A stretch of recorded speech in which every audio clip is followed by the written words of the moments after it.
विश्वानि देव सवितर्दुरितानि परासुव यद्भद्रं तन्न आसुव। हे सकल जगत के उत्पत्ति करता, समग्र ऐश्वर्य युक्त शुद्ध स्वरूप, सब सुखों के दाता परमेश्वर, आप कृपा करके हमारे संपूर्ण दुर्गुण दुर्व्यसन और दुखों को दूर कर दीजिए। जो कल्याणकारक गुण, कर्म, स्वभाव और पदार्थ है, वह सब हमको प्राप्त कीजिए। ओम शांति शांति।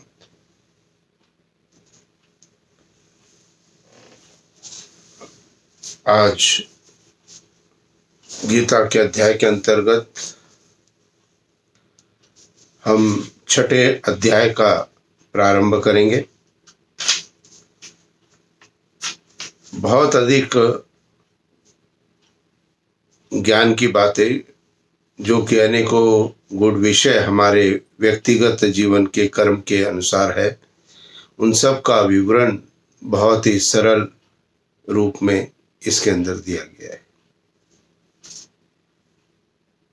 6ठा अध्याय के अंतर्गत 47 श्लोक है। इसके अंदर जो विषय है, ये बड़े महत्वपूर्ण विषय है कि ध्यान कैसे करना है, क्या प्रोसेस है ध्यान का। आत्मा की उन्नति के साधन भी बताए हैं, जिसके अंतर्गत आत्म संयम योग का चिंतन किया गया है कि आत्मा के अंदर संयम, यहाँ इंद्रिय संयम की बात नहीं कही गई है, आत्मा के अंदर संयम की बात की गई है। क्योंकि आत्मा में जैसा संयम होगा वैसा ही इंद्रियां कार्य करेंगी, वैसे ही मन की गति आगे बढ़ेगी। इसलिए आत्म संयम मुख्य चीज जो है, आत्मा के अंदर संयम कैसे प्राप्त होगा।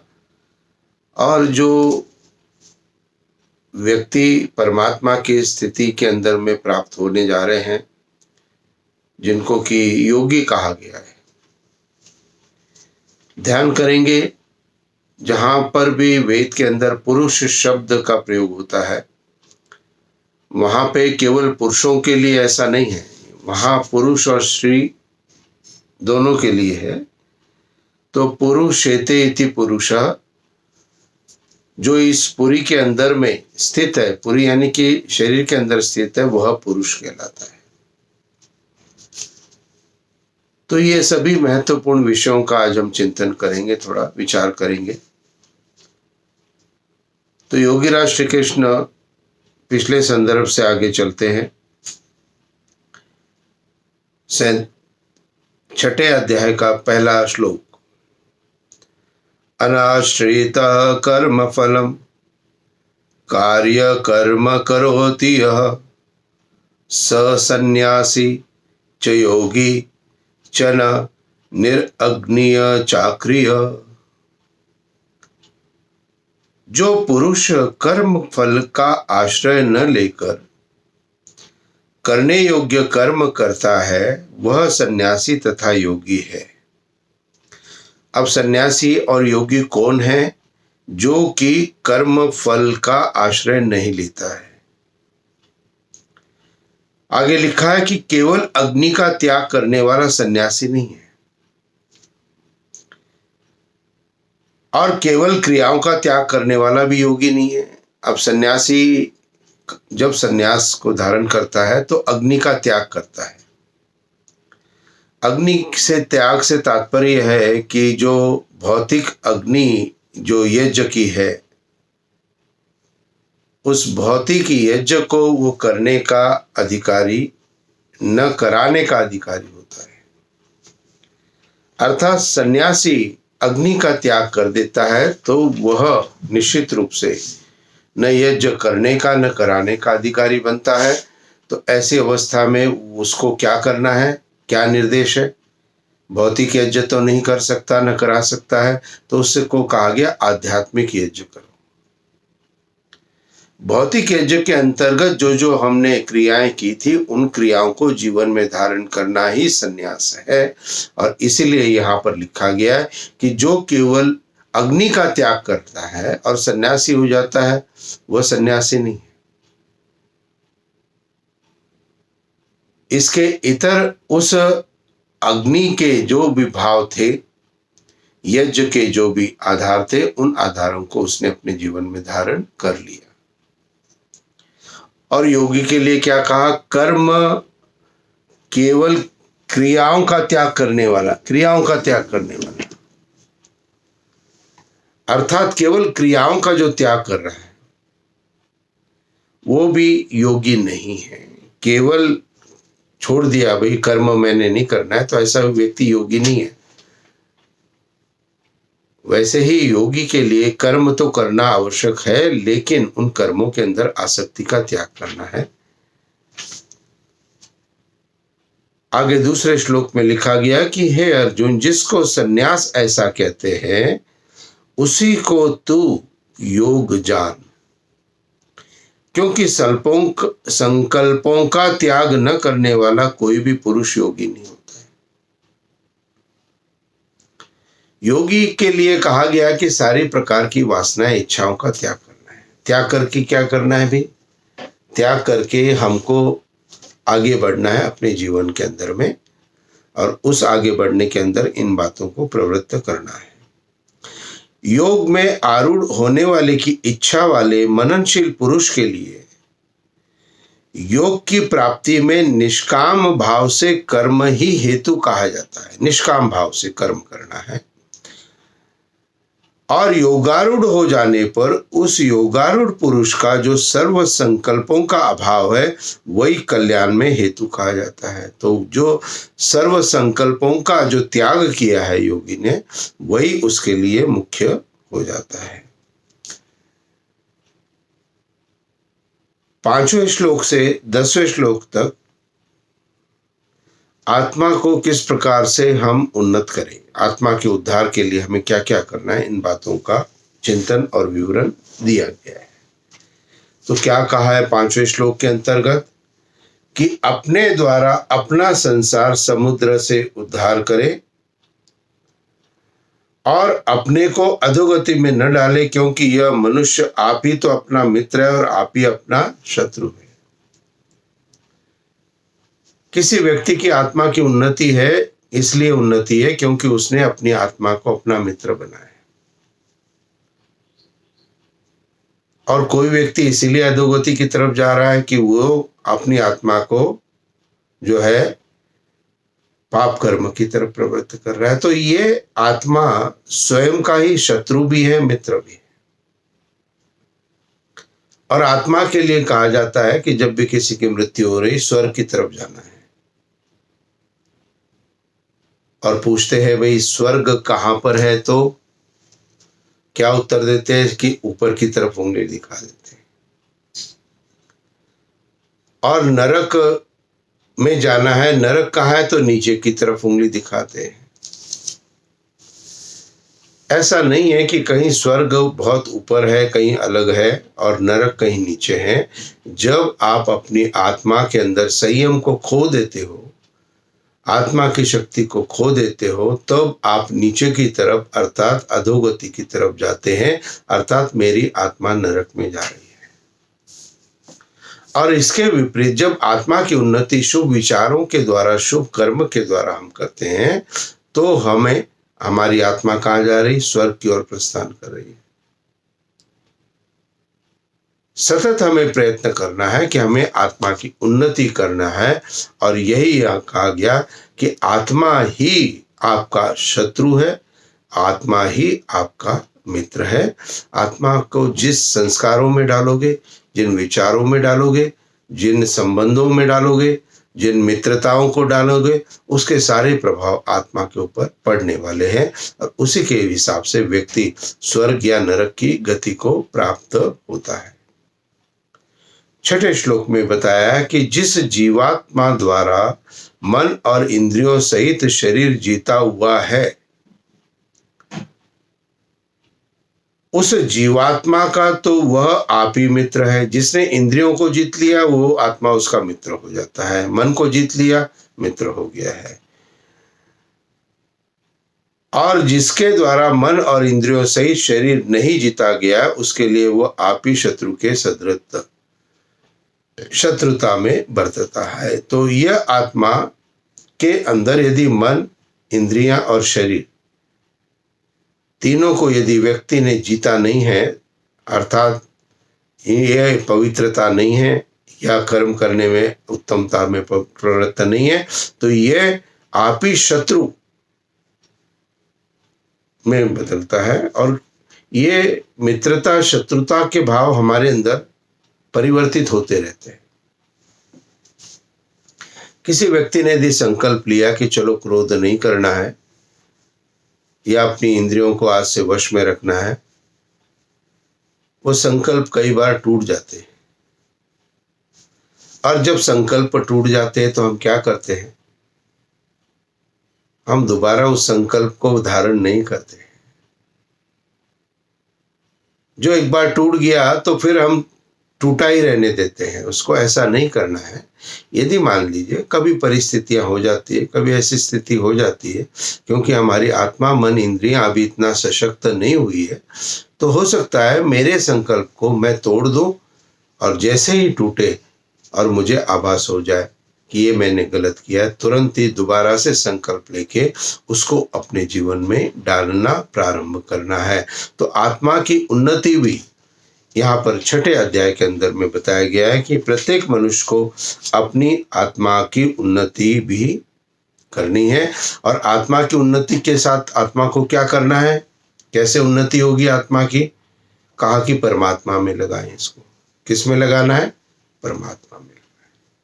ईश्वर का चिंतन करें, ध्यान करें। योगीराज श्री कृष्ण कह रहे 10वें श्लोक में 6 अध्याय का, मन और इंद्रियों सहित शरीर को वश में रखने वाला आशा रहित और संग्रह रहित योगी अकेला ही एकांत स्थान में स्थित होकर आत्मा को निरंतर परमात्मा में लगावे।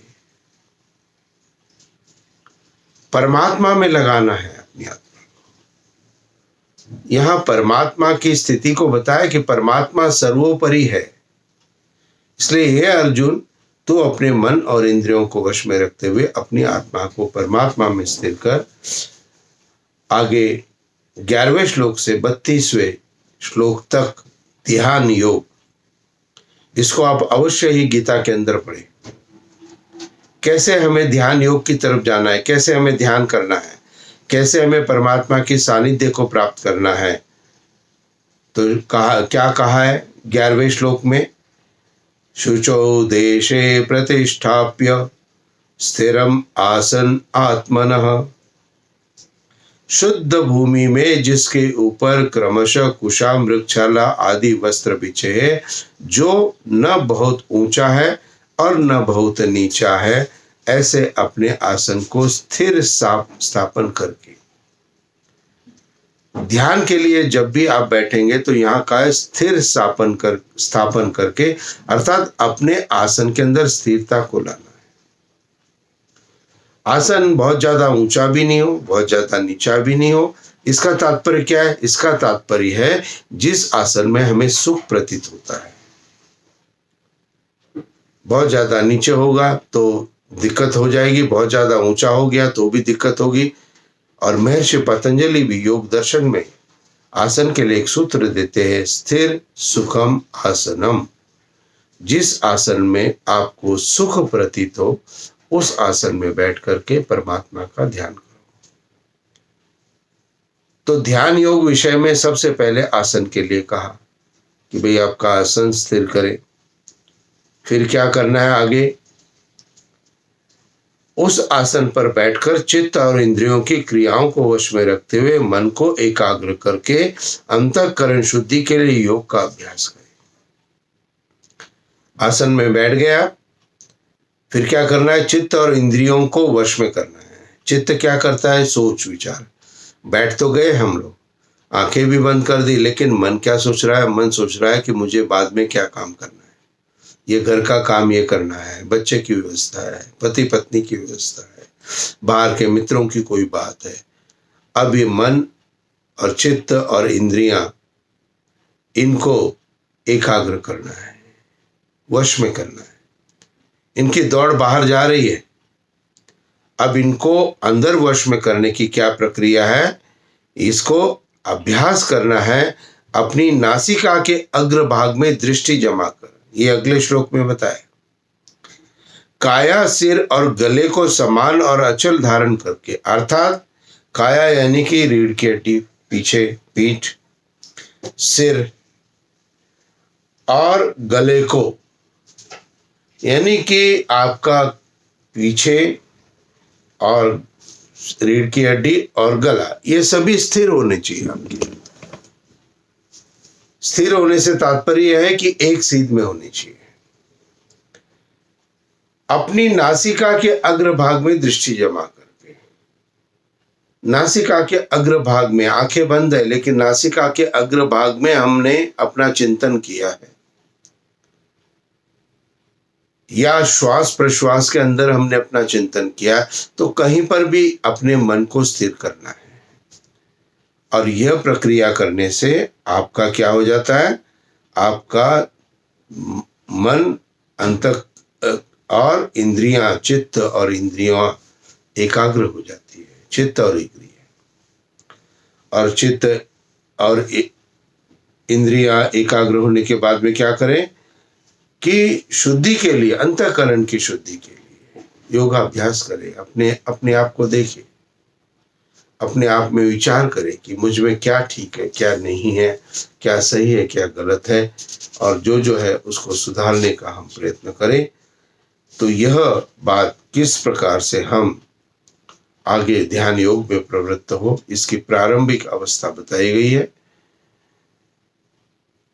18वें श्लोक के अंदर में कहा गया कि अत्यंत वश में किया हुआ चित्त जिस काल में परमात्मा ही में ही भलीभांति स्थित हो जाता है, उस काल में संपूर्ण भोगों से पुरुष योगा युक्त है, ऐसा कहा जाता है। भोग क्या है? आनंद है। तो जब हमारी आत्मा ईश्वरीय आनंद में प्राप्त हो जाती है, तो हमारी आत्मा में आनंद प्राप्त हो जाता है।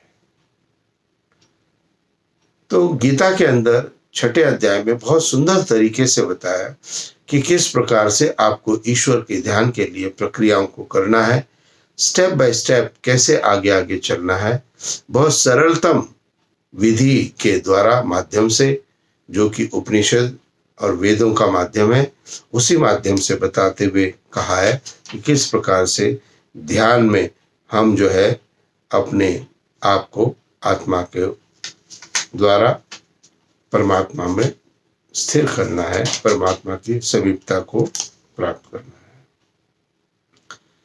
26वें श्लोक में कहा है, यतो यतो निश्चरति मन चंचलम अस्थिरम।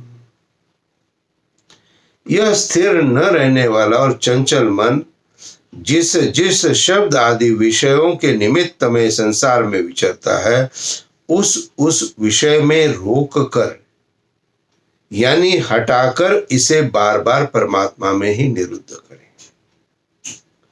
अब मन क्या है? चंचल है, लेकिन ध्यान रखना है मन चेतन तत्व नहीं है, मन जड़ तत्व है, लेकिन इसकी चंचलता बहुत है। अर्थात मन को अपने लक्ष्य तक जाना है। मन जड़ तत्व है, लेकिन आत्मा की प्रेरणा से लक्ष्य तक जाता है। जैसे स्कूटर, कार आदि जड़ तत्व है, लेकिन हम अपने लक्ष्य, अपनी मंजिल तक उसके द्वारा पहुंचते हैं। ठीक वही स्थिति जो कार या स्कूटर की है, वही स्थिति मन की है। और कार या स्कूटर को चलाने वाली चेतन सत्ता यदि उसको ठीक से चलाएगी तो वो अपने लक्ष्य तक पहुंच सकता है।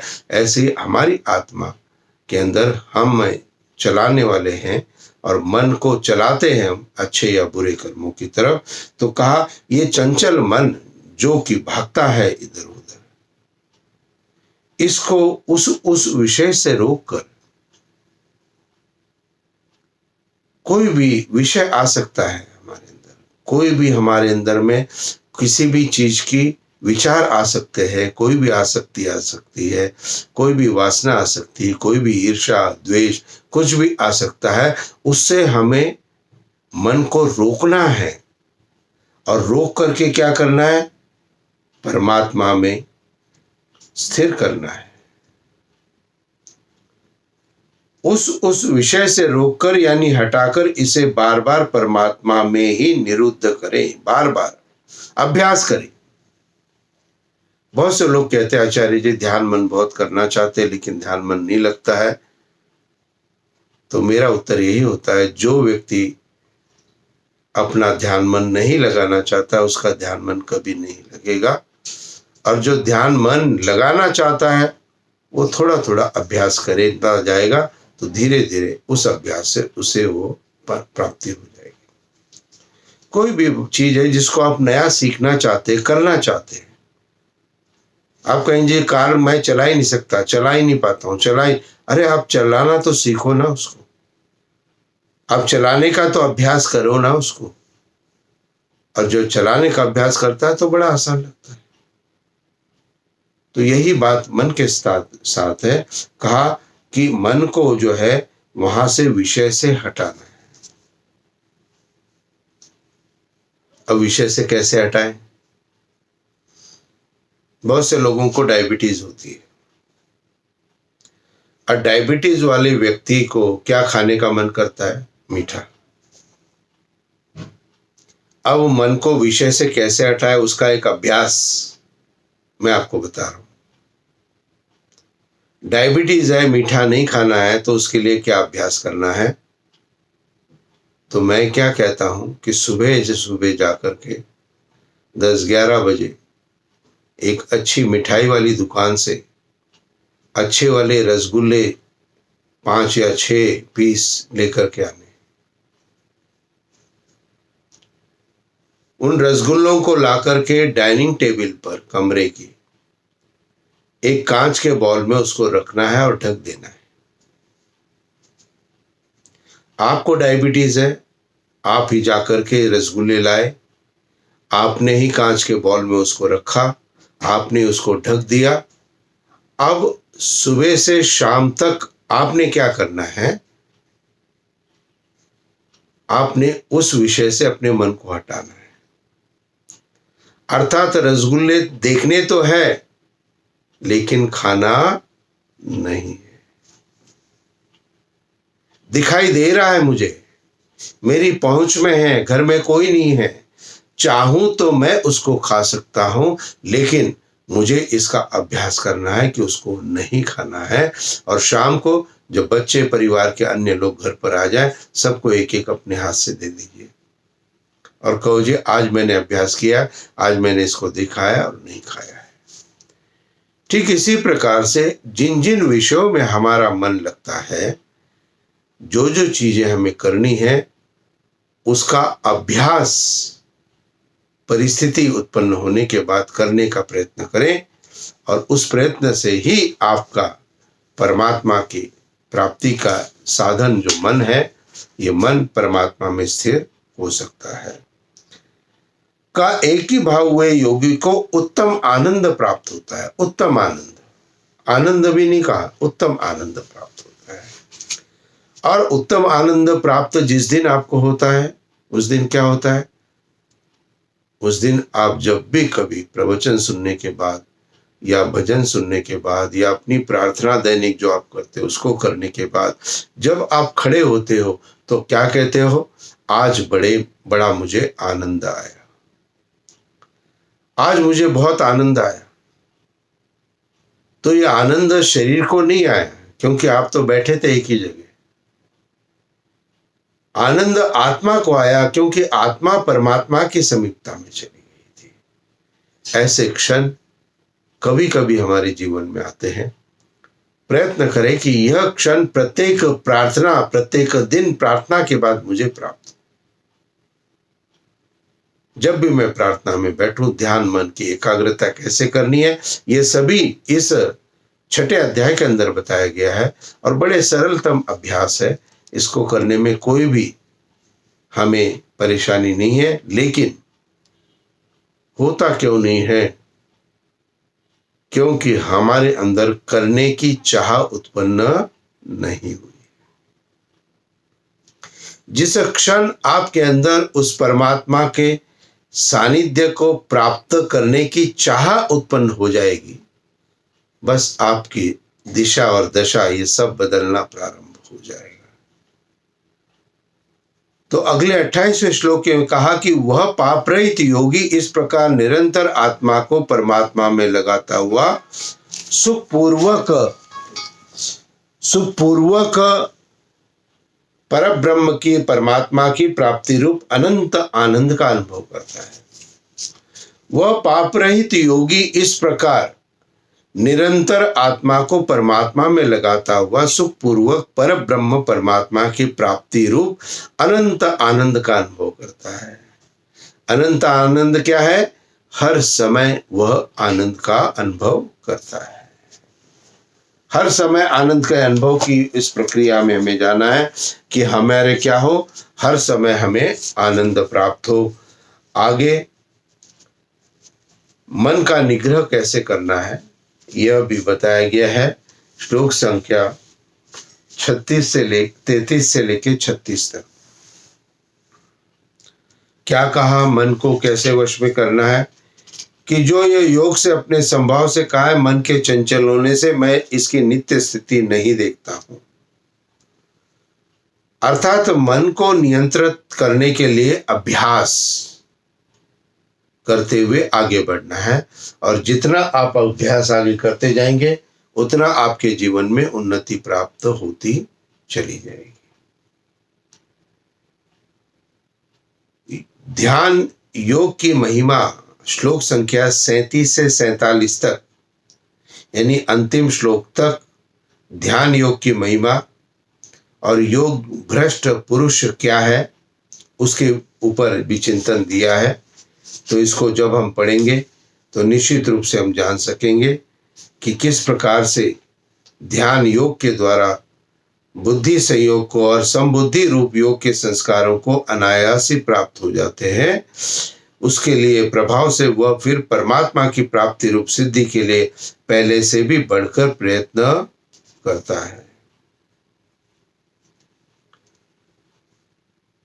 44वें श्लोक में कहा है कि श्रीमानों के घर में जन्म लेने वाला योग भ्रष्ट पराधीन हुआ भी उस पहले के अभ्यास से ही निसंदेह भगवान की ओर आकर्षित किया जाता है तथा संबुद्धि रूप योग का जिज्ञासु भी वेद में कहे हुए सकाम कर्मों के फल को उल्लंघन कर जाता है। दोनों स्थितियां प्राप्त हुई। माता पिता हमें अच्छे प्राप्त हुए, घर अच्छा प्राप्त हुआ, लेकिन हम उससे अलग पाप कर्म में प्रवृत्त हो सकते हैं। और पाप कर्म में यदि प्रवृत्ति हमारी है तो भी अभ्यास से हम उस परम आनंद को प्राप्त कर सकते हैं। तो ये हमारे ऊपर निर्भर करता है कि हम किस प्रक्रिया को अपने जीवन के अंदर धारण करें। और 46वें और 47वां श्लोक जो अंतिम श्लोक 6 अध्याय का है, इसके अंतर्गत कहा कि योगी तपस्वियों से श्रेष्ठ है।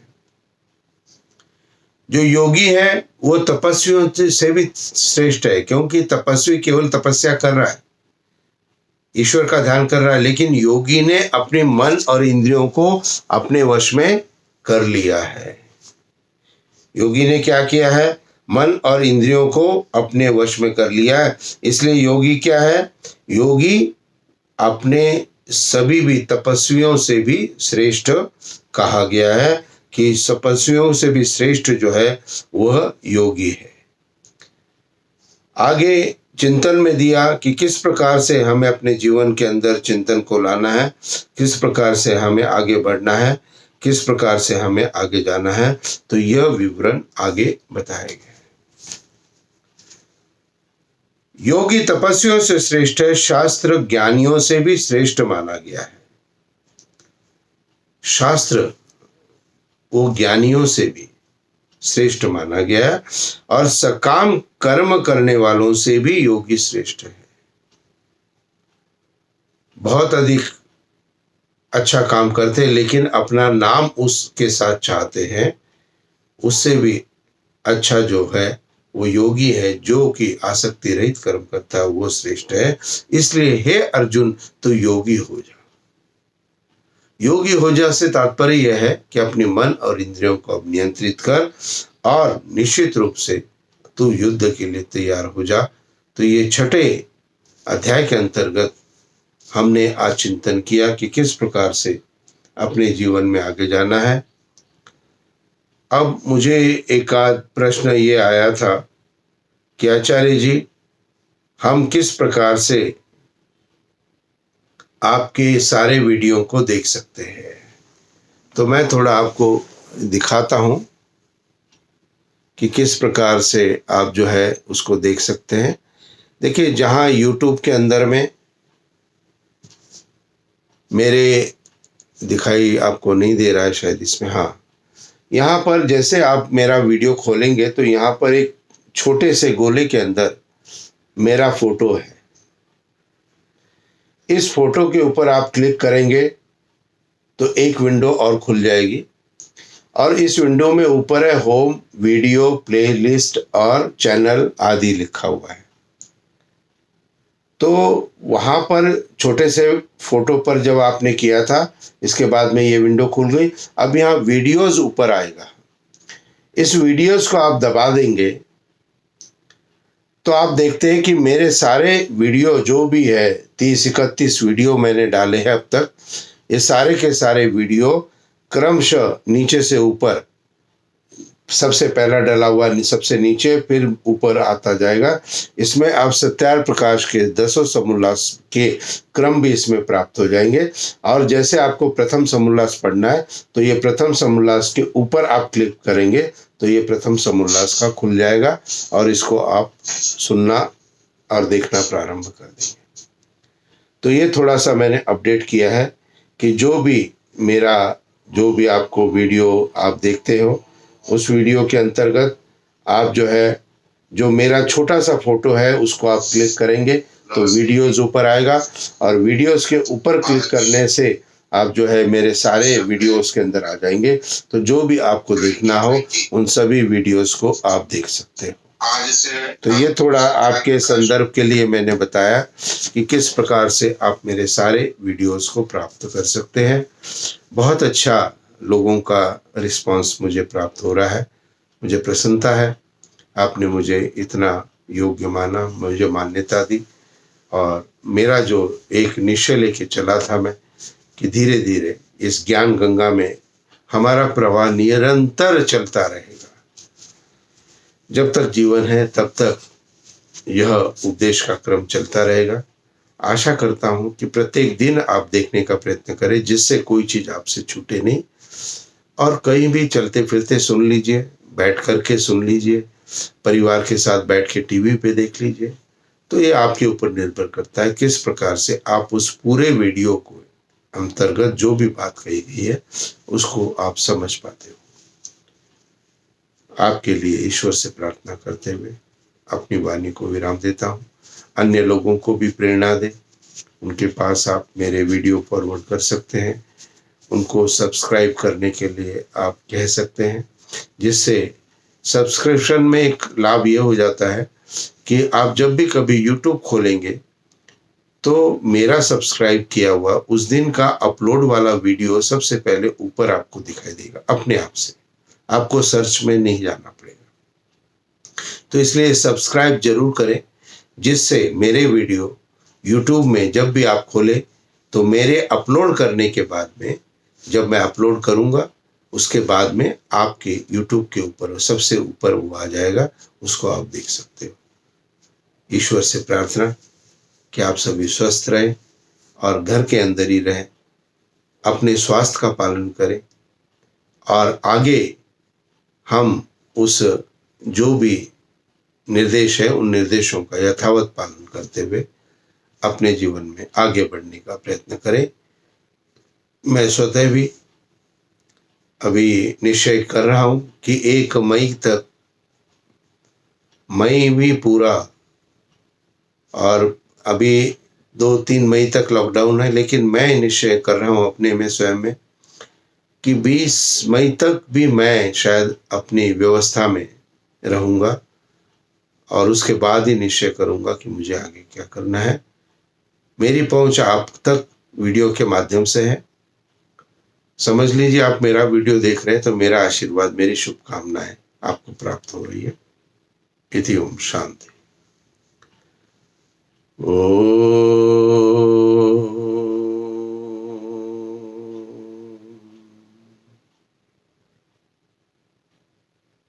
शांति शांति शांति। नमस्ते जी।